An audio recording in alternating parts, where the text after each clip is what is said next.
Hi everyone, thanks for joining in. I'm excited to have Fleur McDonald with me talking about her new book, Voices in the Dark, and I also have Lisa Heike joining us as well. Hi, Fleur and Lisa.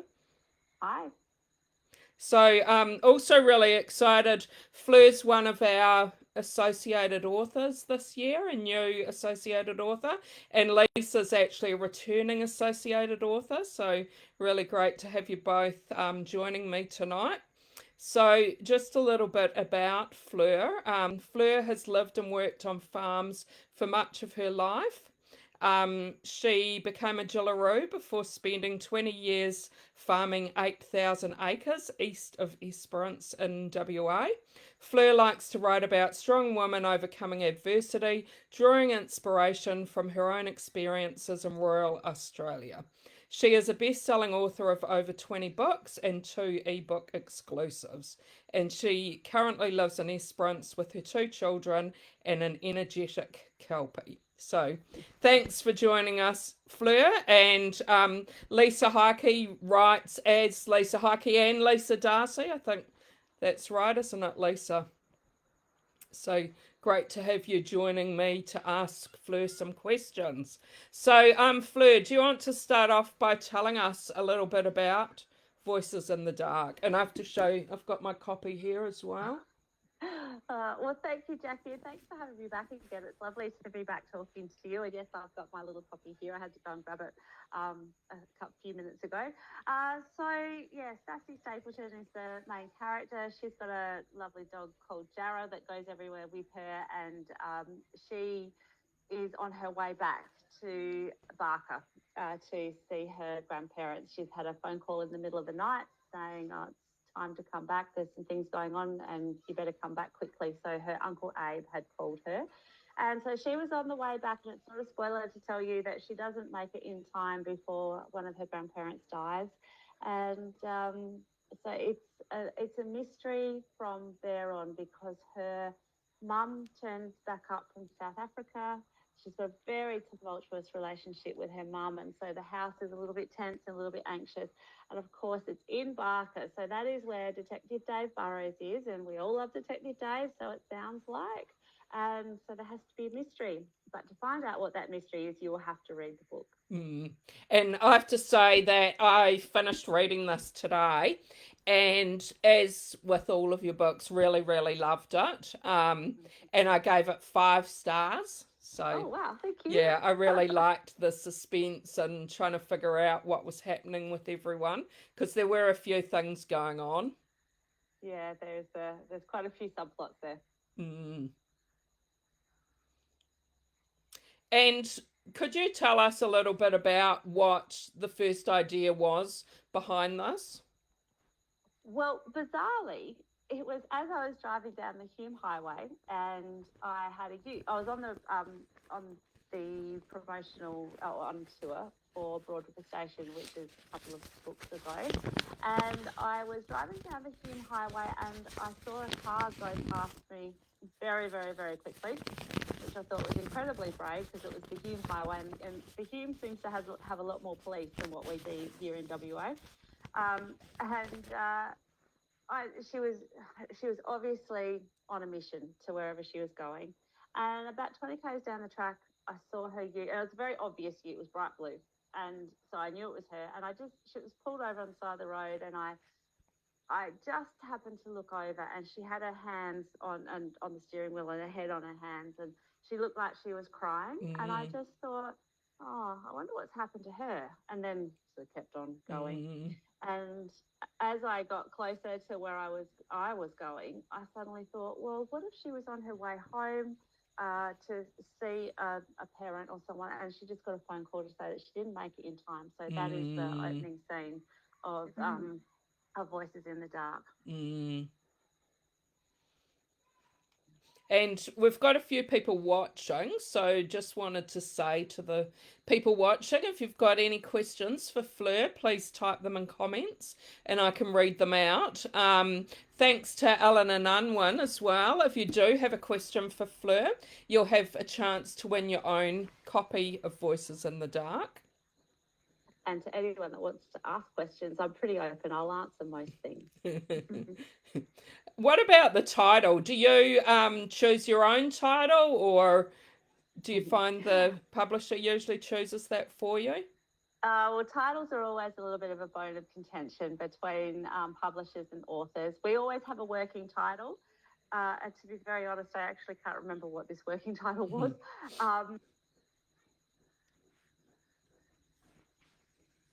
Changed this title, and that was, I just wish I could remember what the other one was, but so the one that I'm writing at the moment, well, actually, I'll tell you the one that's coming out in April. That's a very good example. Is I had it called Firestorm because there's an explosion in the book, and we had to change that because it had the word fire in there, and that could be triggering for some people. So we ended up calling it Shockwaves, which, you know, is still strong, and it's a great title. But yeah, so the title for Voices in the Dark, I just can't remember. There's been so much go on for me since November. I just can't remember what the original title was. But it mustn't have stuck in my mind, because often when I have a working title in my mind, like Silver Gums, back a long time ago for one of my previous books, it was going to be called Silver Gums. Now that has completely stuck in my mind because that got changed to Silver Clouds. Okay. But the reason that stuck in my mind is because Silver Gums, I felt was just like a beautiful title for the books that have been set out on the Nullarbor, where there are a lot of gum trees, where, you know, at certain times of the year the leaves are very silver. And yeah, so the conversation I had with my previous publisher was, she said, look, we don't feel that there's any silver gums around. And I just said, how many photos would you like? And that still didn't seem to make any difference, so we called it Silver Clouds. And is that your next book, did you say? Oh, no, that's quite an older book, ago. sorry. Yeah. I think that was the 5th or the 6th book I wrote. That one just sticks in my mind. So the titles that I have really liked, that I've had as working titles that we've had to change, they're the ones that stick in my mind, rather than if I've written, a lot of the time now, I actually just title the book 21, 22, 23, because we do have this discussion around titles, and we want to make a unique title and a memorable title. But I also really like to make sure that it does represent what's going on in the book. So, for example, with Voices in the Dark, and you said that the sort of the catalyst for that was seeing that woman in the ute driving down the Hume Highway. So is that how most of your books start, with a character and a scenario, and then you go from there? Or you know where I'm leading to, Fleur? Do you plot your novels, or do you fly by the seat of your pants? You come up with an idea like that woman driving down the Hume, and then you just ruminate over it and think, okay, what can I do with this? Yeah, well, Lisa, you and I have known each other for a long time, and I'm pretty sure that you know how chaotic I am. So I would be a fly by the seat of my pants.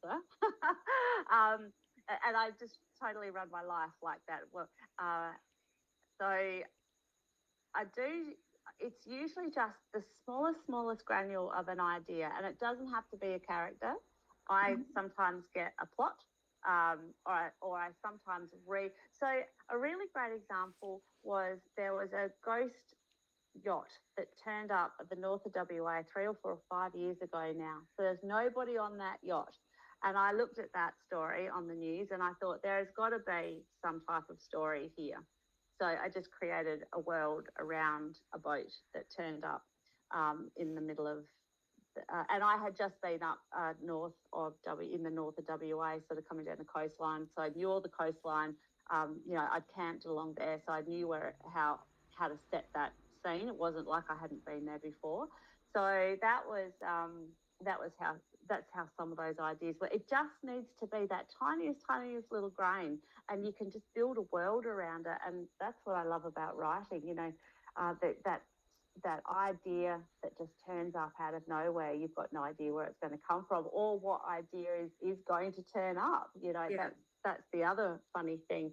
I've learned to trust that because I used to have Back when I was still writing book 4 or 5, I used to have all these ideas piled up in front of me, and I don't anymore. So I've had to learn to trust that those ideas will turn up in the right time frame at the right time to be able to meet my deadlines, which I'm usually late on anyway.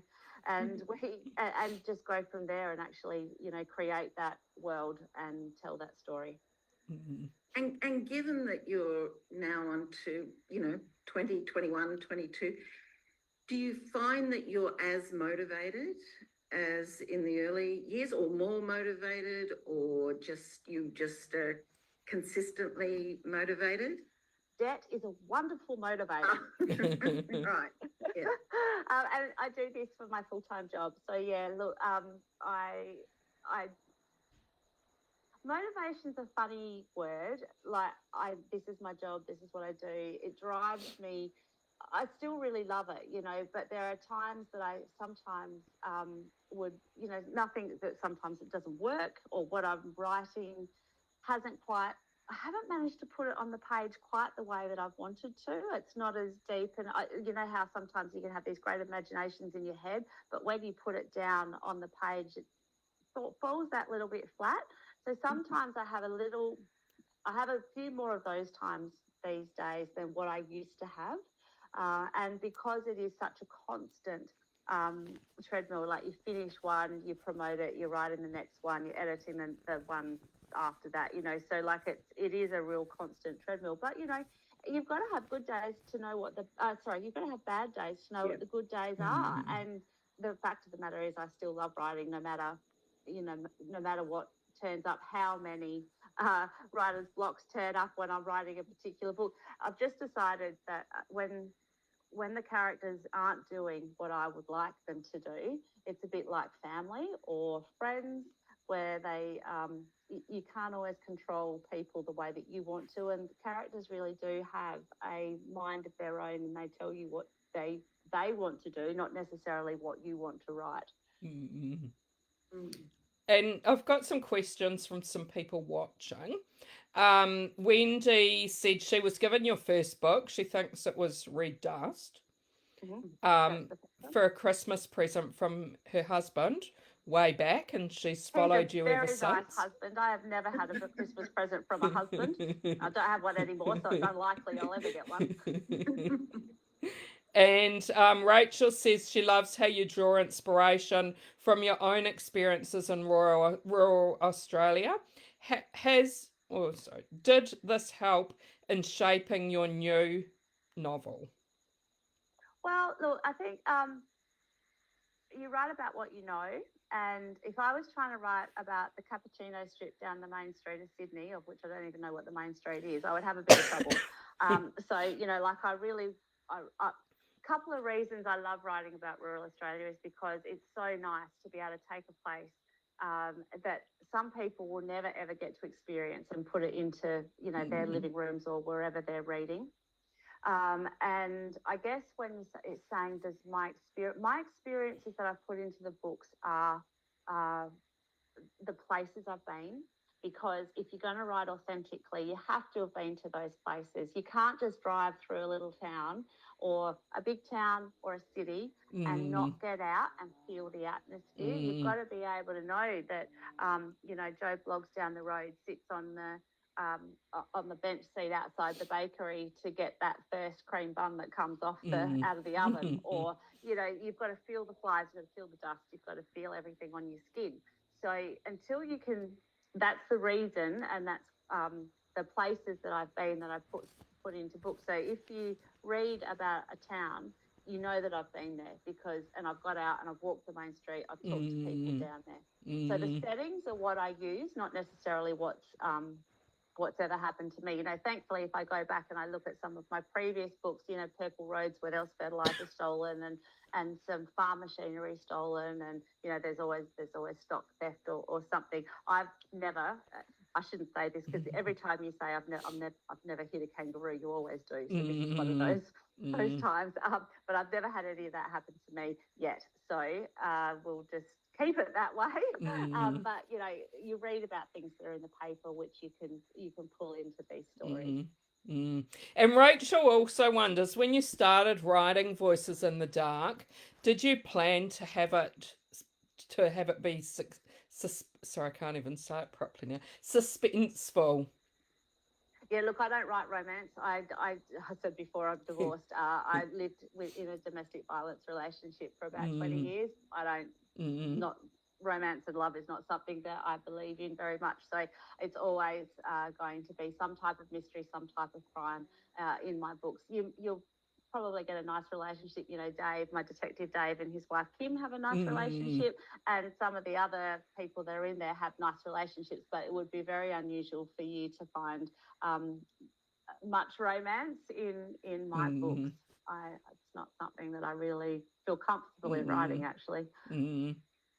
And I'm interested to know as well, like we said, you've written more than 20 books, and writing a series, and it's sort of like a bit of a split series, isn't it? Because it's different timelines. How do you keep track of everything when you're writing your Well, new I've got book? the best reference books. I write them, so I can go back and read them again if I need to.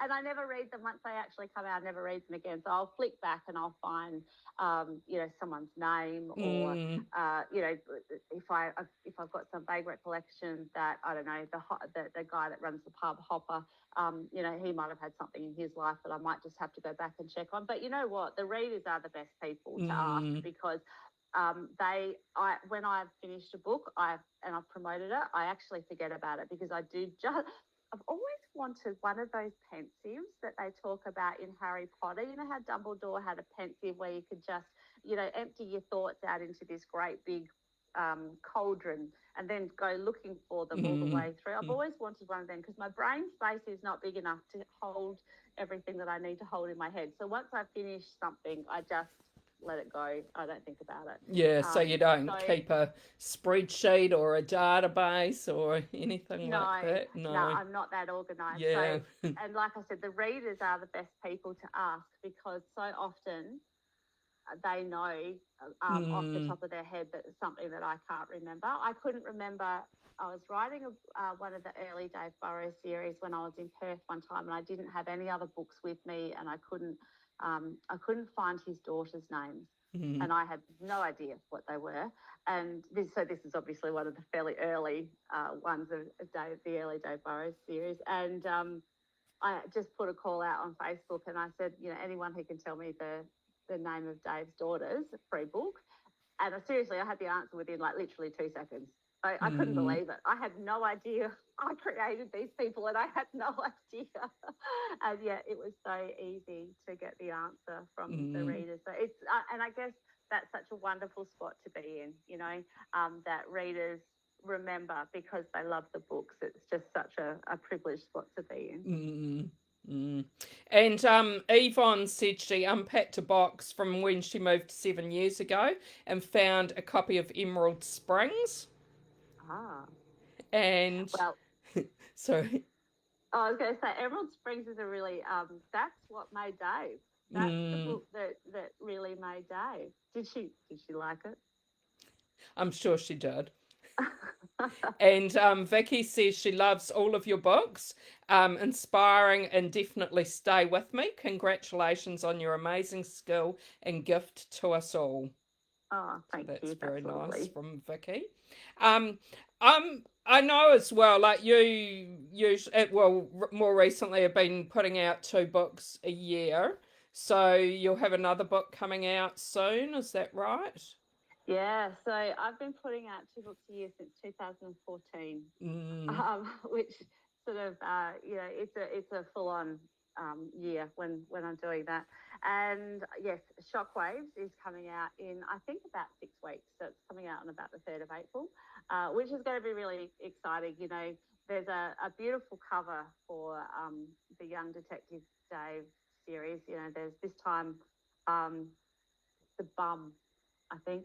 We've got Dave's bum right there. We cannot have Dave's face, See, the thing is, Dave is so much to so many, and we really don't want to upset anybody's fantasies here. So there will never be a face of Dave on the cover. We will show you his arms and his bum and his groin. And again, look, there is no romance in this. This is just, he is a detective that goes off and solves crimes out in the bush. So, you know, when you look at them, don't think that they're going to be hot and steamy, because they're not. And that's interesting you say about what you say about Dave. Do you have, though, in your own mind what his face looks like? Well, it's funny because I know what colour his eyes are. I know what colour his hair is, and I have got more of an image of the old Dave than what I do of the young Dave. And even though there is a real Dave, my character is not based on him. Now, what's really funny about that is my detective mate has got a reasonable ego about Dave.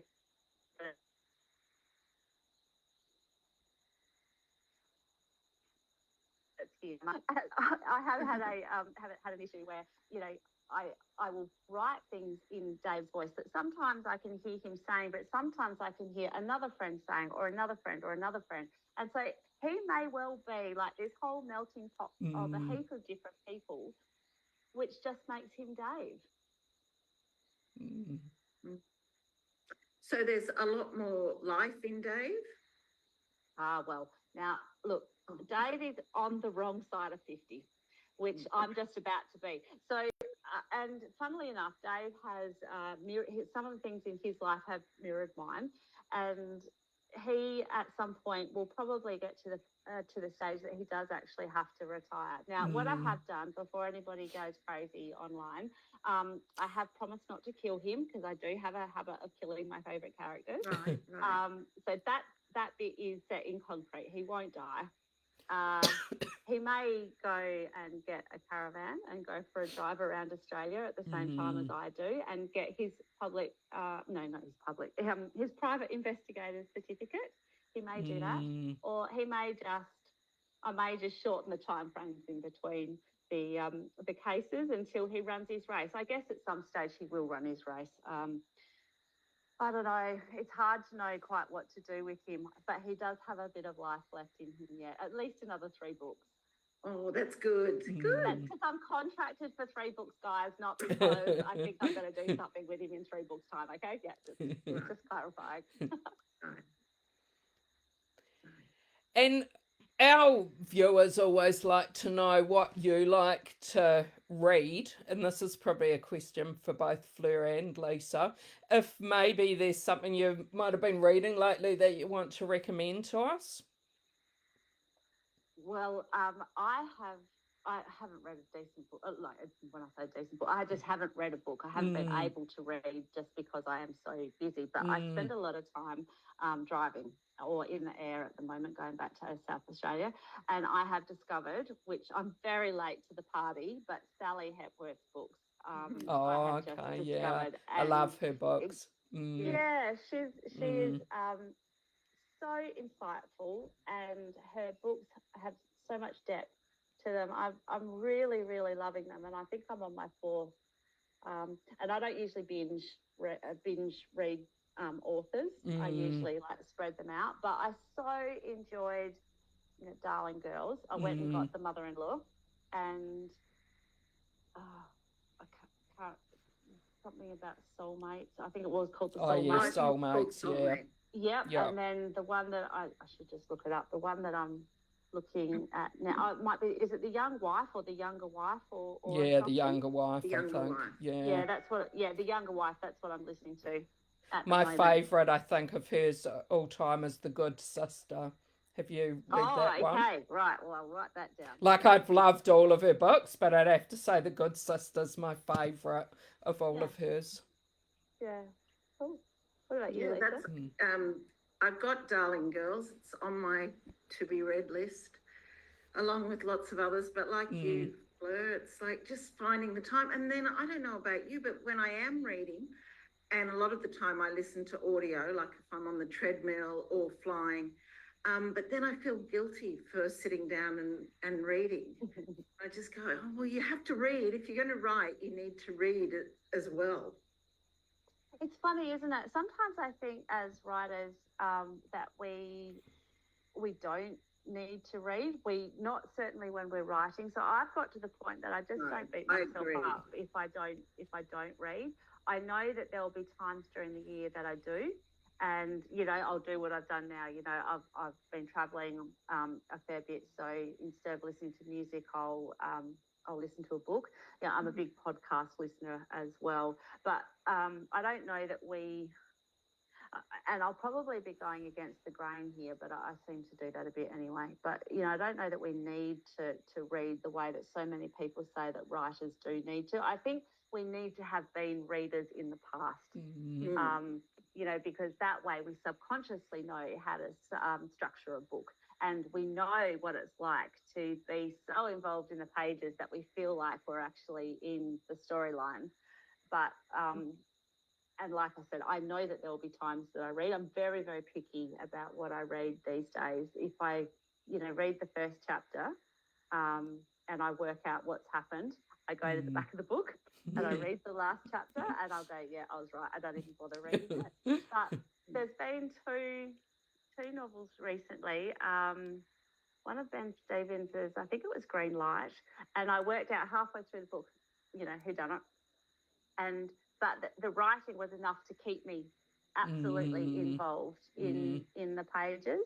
And Sally's book as well, I worked out in one of them who was the perpetrator, but there was still enough. And I always get a bit of a buzz when I work it out. I get to the end and go, yes, I was right. But I still loved the writing was so good that I was happy to stay in that book. And that's one of the things that I think that is really Fiona McIntosh's last book too, her last Jack Hawksworth, Detective Jack Hawksworth, I think it is, or Hawks something.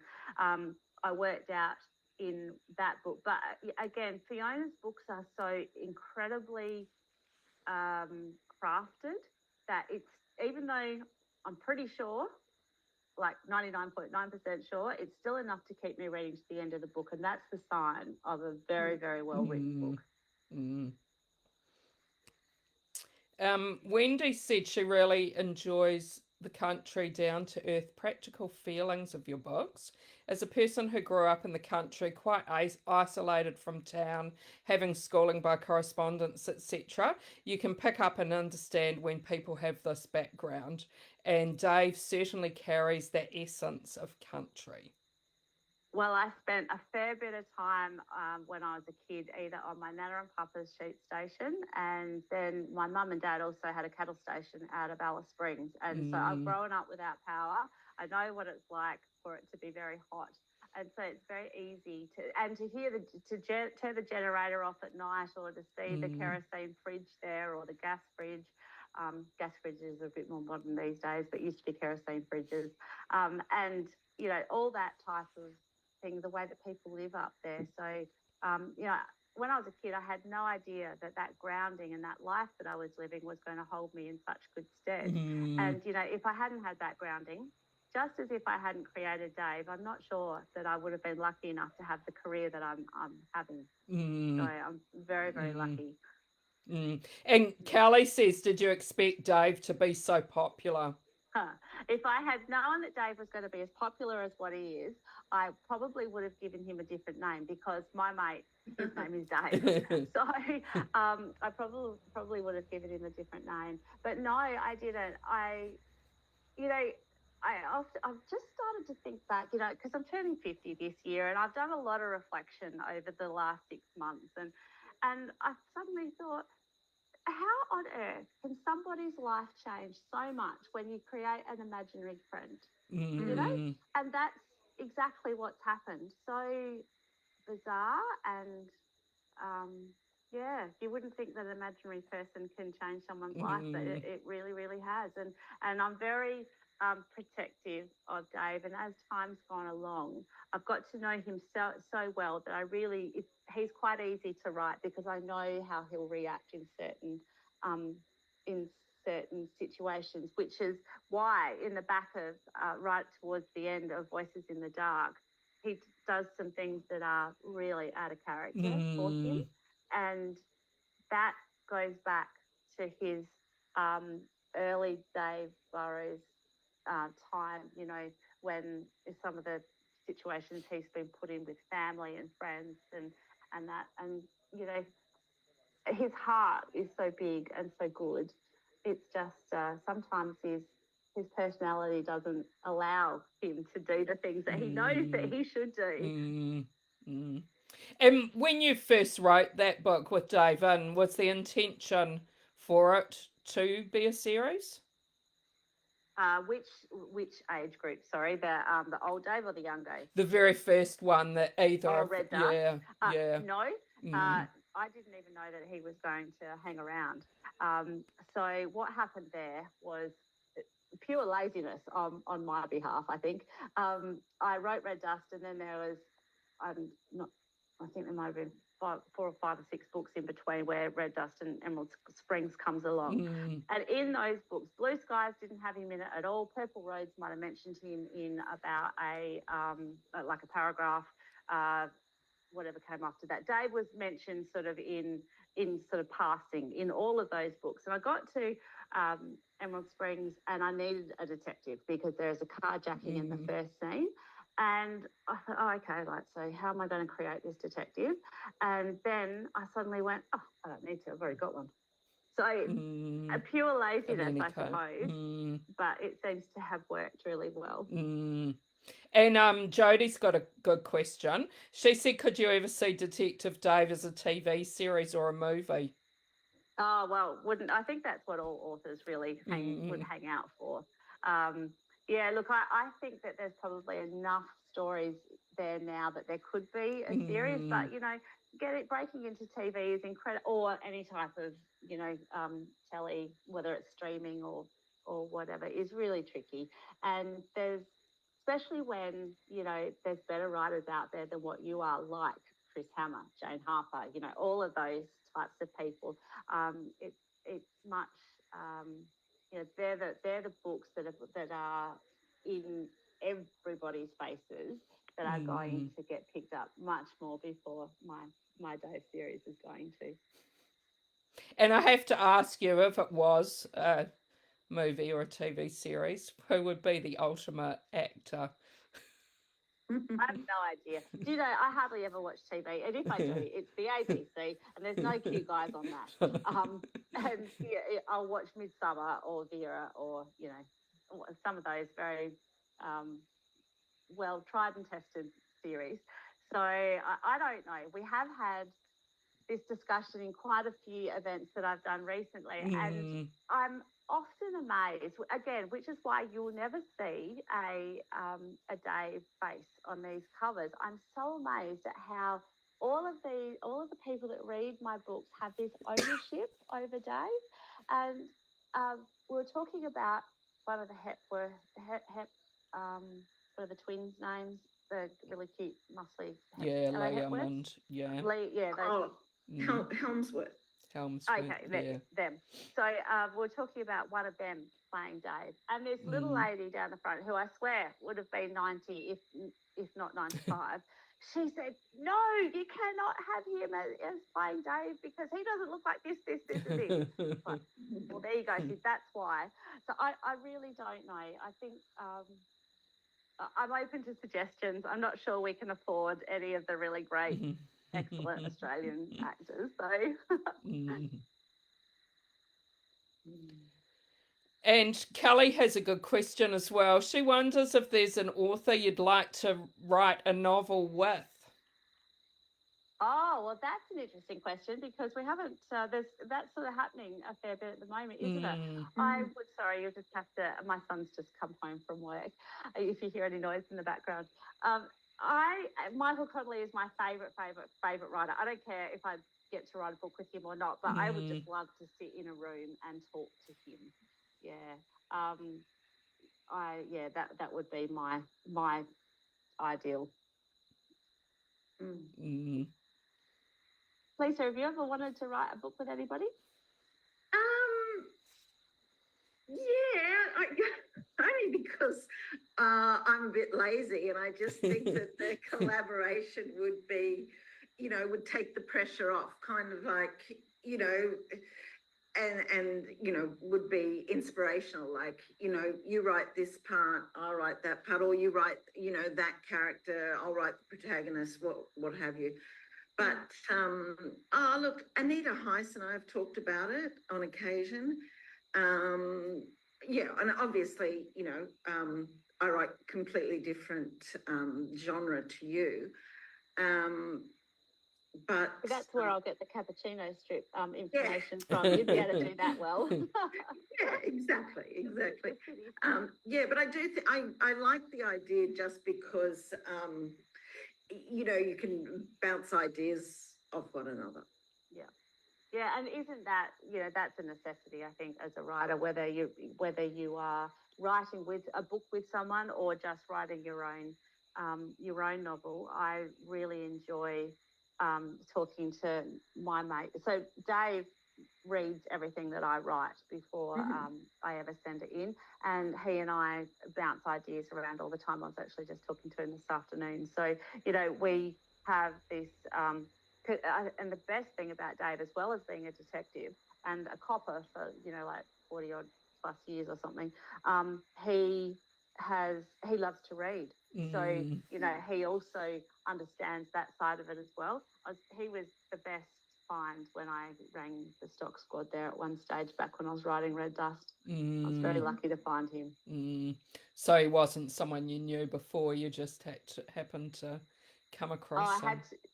When I came across Dave, I had to actually ring the stock squad here in WA and check some facts. And he was, back when we actually had a stock squad in WA, and there is a sort of one now, but it's not the way that it used to be, that we, one of the things that farmers don't like to do is report any theft off their farm, especially if it's stock, because in stationary areas, often you'll put them out in the back paddock and you won't go and you'll check them, but you don't get them in, so you're not counting the sheep. So unless you're missing, out of a mob of 1,000, you're missing 800 of them, you're not really going to go, oh yeah, look, I might be missing 20 or 30 or something. So farmers don't like to report these things, and that was something that Dave was really keen for me to get across to people, is that we need to report these things.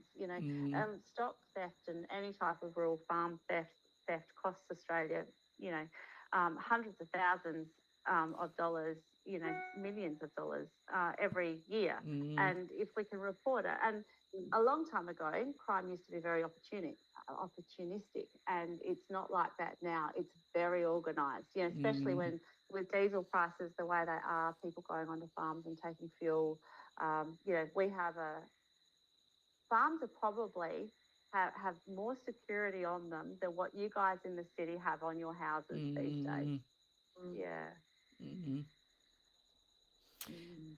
And I'm always interested to know how you organise your writing time, because you're writing 2 books a year. You've got other outside of writing, very, very busy life, lots of commitments. How do you organise your time? Look, you're just right. There's no point in waiting around for the muse to strike when you're on 2 deadlines a year. And look, if Annette's watching tonight, she'll roll her eyes, because I am always late with my manuscripts. I try so hard not to be, and yeah, I always am. And I know that early mornings are the best mornings, or the best time for me to write. When you're fresh and there's so much more. I love writing just before the sun comes up. I often get up at 4 o'clock and I'll sit and I'll have a coffee, and then I'll take my computer outside, and you get surrounded by the birds and watch the sun come up. And there is something very mysterious and eerie about that time of the day when there is nobody else around, everything's really quiet, and you are sitting there watching the world come to life. And that is probably when I get my best writing done. Yeah, so it's just a matter of and then when I'm on a deadline, I will probably work all day, but when I'm starting off a book, it's probably only, I don't know, 3 or 4 hours every day. And I have a lot of writers tell me how good a community they have with other authors. How Mm, do you find that being you're a bit isolated where you are? How have you yeah. found that to be? Oh, well, look, I think it's really wonderful the way that so many writing groups have all sort of sprung up, and you know, people talk to each other. It doesn't matter how isolated they are, writers do seem to Mm, flock together because we are a very strange breed. You know, we're this mixture of total anxiety and neediness um, and creativity, which tends to make us a little bit odd. So, but the trouble that I've had over my lifespan is that, you know, a while ago when I was married and I was in this horrible domestic violence situation, I was looking after my mother-in-law who was dying, and I mm, just didn't have any energy, extra energy to do what I needed to do. And, you know, the same thing seems to have happened over time. You know, my both my kids have got disabilities, and my dad's just had a stroke. So, you know, I'm tend to be caring for a lot of people as well. So, mm, I haven't had energy. I certainly know everybody, and I try and chat to them online as much as what I can. And I'm very grateful to have met the people that I've met, because authors are one of the most supportive industries to be involved in. I just don't seem to be able to make it anywhere that they all are at the same time. mm, mm, mm. Well, thanks so much for joining me, both of you. It's been great to have you chatting with us, and we had some great questions from people watching. It's been lovely to see you, Jackie, and you, Lisa. I haven't seen Lisa for a long time, No, and Jackie, I it's think I been saw you. lovely to see Mm. you. Yeah, Lovely and to see you. and Jackie, thanks again for having me on and to be an associate author this year. It's really, really exciting. It's so wonderful being around people that just love books. Mm. Yeah. No, And your books are we love so having you wonderful, both. Fleur. So I'm glad Mm. Dave's got a few more books in him, Oh, thank you, Lisa. That's a few more lovely. stories. Mm. Yeah, thank you. Yeah. Well, thanks everyone, and bye. Okay, see you. Bye.